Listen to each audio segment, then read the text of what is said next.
ఇగో ఇక్కడ చూడండి, సేమ్ ఆంధ్రజ్యోతిలా ఇదే వార్త రాసిరు. ఇక్కడ రైతు భరోసా ఎవరికి, సాగు చేసిన మొత్తం విస్తీర్ణానికి ఇద్దామా, ఆదాయ పన్ను చెల్లింపుదారుల సంగతి ఏంటి, మరి ట్యాక్స్ కట్టేటోళ్ళ సంగతి ఏంటి. ట్యాక్స్ అంటే కొంతమంది ఐటీ చేయించుకుంటారు, ఐటీ ఫైల్ చేయించుకుంటారు పాపం లోన్ల కోసానికి, ఏ ట్రాక్టర్కో జేసీబీకో లేకపోతే ఊర్లలో ఇంకేవో అవసరాలకి, ఇల్లు కట్టుకోనికో. అట్లాంటి వాళ్ళకు కూడా రాదు అంటే ఎట్లా మరి? ఆయన ఐటీ ఎందుకు ఫైల్ చేస్తాడు? పైసలు ఎక్కువ ఫైల్ చేయడు. ఆయన లోన్ తీసుకోవడానికి ఎలిజిబిలిటీ కోసం చేస్తాడు. ఒక రైతు అంటోనికి భూమి కాగితాల మీదనో దాని మీదనో బయట ఇయ్యారు కదా వేరే బ్యాంకులు. ఇప్పుడు మీరు క్రాప్ లోన్ అంటేనేమో పట్టా పాస్బుక్ మీద ఇస్తారు. మరి మిగతా లోన్ ఏదైనా ఇల్లు కట్టుకోవాలనుకుంటే పాస్బుక్ మీద లోన్ ఇస్తారా? మార్టిగేజ్ చేసుకొని ఇస్తారు. కాదు, ఒకవేళ ఆయనకు లోన్ ఇవ్వాలంటే ఏం చేసుకుంటారు? ఐటీ ఫైల్ చేయించుకుంటారు. ఓ 2-3 ఏళ్ల నుంచి ఐటీ కడుతున్నట్టుగా చూపించమంటే చెప్తారు. ఐటీ కట్టినట్టుగా అక్కడ తీసుకొని పాపం దాని మీద లోన్ తీసుకుంటాడు. అంటే ఆయనకు అర్హత లేనట్ట, రైతు భరోసా ఇయ్యనట్ట మీరు.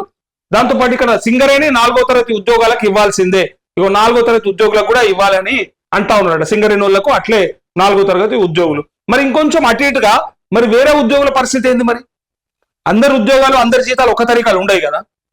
మరి దాన్ని ఎట్లా లెక్క తీస్తారో చూడాలి. కొండలు గుట్టలు రాళ్ళు రప్పలంటే ఇవ్వద్దు అంటూ, అరే రాళ్ళు రప్పలు ఉంటే పాపం కొంతమంది ఒక్కొక్క రాయి ఏరేసుకొని చిన్న చిన్న మడులుగా వేసుకొని దొయ్యలుగా చేసుకొని కూరగాయలు లేకపోతే ఇంకేదో పండేనికి ప్రయత్నం చేస్తూ ఉంటారు. మరి అట్లాంటి వాళ్ళ పరిస్థితి ఏం చేస్తారు మీరు? రాళ్ళు రప్పలు ఉన్నాయి కదా ఇయ్య అని చెప్తారా మీరు? కొన్ని చోట్ల నేను చూసా అట్లనే రాళ్ళు రప్పలు ఉన్న కాడ కొన్ని చోట్ల ఇదేసారు, ఏమన్నా శనగ వేసారు. మరి శనగ చెట్లు అక్కడక్కడ మొలిచినాయి. ఆ మొలిచిన కాడికి ఏదో ఆయన ప్రయత్నం చేసుకుంటుండ్రు రైతు అంటే ఆయనకు ఎగబెడతారా మీరు?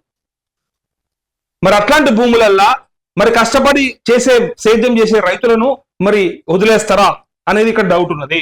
కటాఫ్ ఏ ప్రాతిపదికన నిర్ణయిద్దాం, ఈ బట్టి ఆధ్వర్యంలో మంత్రివర్గ ఉపసంఘం భేటీ, మరికొన్నిసార్లు సమావేశం కావాలని నిర్ణయం, సమగ్ర అధ్యయనం తర్వాతే కేబినెట్ సిఫార్సు అంటూ ఒక పని చేయండి. దీన్ని ఇప్పుడు 6 నెలలు టైం తీసుకోరు కదా, రైతులు ఏమడుతారంటే ఒక 4 ఏళ్ళు తీసుకోర్రి, ఒక 4 years ఇంకా కొన్నిసార్లు సమావేశం చేయరి. ఇప్పుడు జనవరిలో మీయకూరు, ఎట్లయినా మీరు ఇయర్ అని మాకు అర్థమైపోయింది. ఇప్పుడు జనవరిలో ఇవ్వకుండా మళ్ళా లాస్ట్ ఎలక్షన్ ముందు 1 సంవత్సరం వస్తుంది చూడు, అప్పుడు ఇచ్చేరు అయిపోతుంది. ఇంకా సమావేశాలు సరిపోతలేవు కదా. ఈ ముచ్చట ఎప్పటి నుంచి చెప్పుకొస్తారు తెలుసా? ఈ ముచ్చట కరెక్ట్ గా మనము ఎలక్షన్ రిజల్ట్ తెల్లారి కూర్చున్నారు చూడు, అప్పటి నుంచి ఇదే ముచ్చట వస్తుంది. ఎప్పుడు ఇద్దాం, ఎట్లిద్దాం, విధి విధానాలు ఏం నిర్ణయిద్దాం, ఎవరెవరికి ఆపుదాం, ఎవరెవరికి ఎగబెడదామని ఆనాటి నుంచి ఇదే ముచ్చట వస్తుంది. ఇదే ముచ్చట నేను ముఖ్యమంత్రి మాట్లాడిన మాటలు ప్రెస్ క్లబ్ కాదు, మన సెక్రటేరియట్ లా ప్రెస్ మిత్రులతో మాట్లాడినప్పుడు ఆ మీటింగ్ లా ఆనాడు చెప్పిండు. మీరు కూడా సలహాలు సూచనలు ఇయ్యుర్రి, ఎంతమందికి ఇవ్వమంటారు, ఎంతమందికి వద్దంటారు, మరి మీరే చెప్పాలి. కొంతమందిని ఆపమంటే ఆపుతాం, ఎట్లాంటి వాళ్ళకి ఇవ్వాలని మీరు ఆనాడు అడిగిన ముచ్చట 9 నెలలు 10 నెలల నుంచి, సంవత్సర కాలం, ఇక 9-10 నెలలు ఎక్కడ, సంవత్సరం నుంచి అడిగారు వీళ్ళు. సంవత్సరం నుంచి వాళ్ళకి తొవ్వ దొరకలేదు, కాటగలిసిరు తొవ్వ దొరకలేదు. ఎట్లా ఇవ్వాలి, ఏమి ఇవ్వాలని దాన్ని ఇంకా సంవత్సర కాలం పాటు టైంపాస్ అయిపోయింది. ఇంకా సంవత్సరం 2 ఏళ్ళు పెట్టుకోండి. ఇంకా కొన్నిసార్లు ఉపసంఘం భేటీ అవుతుందట, పైగా ఇంకా మరికొన్నిసార్లు సమావేశం కావాలని కూడా నిర్ణయించారట.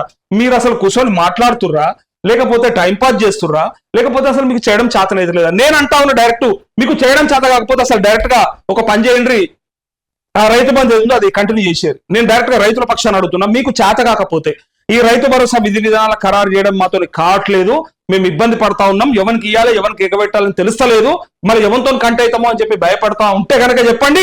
రైతు బంధు మొన్న ఎట్లా వేసిర్రో, మీ ప్రభుత్వం వచ్చినాక వేసారు కదా, అంతకుముందు వేసిన వాళ్ళు కాదు కదా, మరి అదే తరీకాలో ఇప్పుడు కూడా వేసేది. మొన్న ఎట్లయితే ఎంపీ ఎలక్షన్ ముందు వేసిండ్రో ఇప్పుడు కూడా గట్లనే చేశారు. అది గత ప్రభుత్వం, అది మీది కాదు, అది గత ప్రభుత్వంలో రావాల్సింది. వాళ్ళు వేస్తా అంటే ఆపారు కాబట్టి మీరు వేసిండ్రు. మరి ఆ రైతు బంధు తరహాలోనే రైతు బంధు కంటిన్యూ చేయరు తప్ప మీరు రైతు భరోసా అని చెప్పి ఈ పేర్లు మార్చుకొని నాటకాలు ఆడితే ఇగో ఇంకా సంవత్సర కాలం పాటు అయిపోయినాక ఇంకెన్నడిస్తారు మీరు? ఎప్పుడు నమ్మకం వస్తుంది మీ మీద? ఇంకొక 6 నెలలు కాదు 6 ఏళ్ళు కూర్చున్నాం మీతో కాదు, మీరు చేయలేరు. ఇక ఈ విధి విధానాలు వచ్చేది లేదు, సచ్చేది లేదు, చూద్దాం.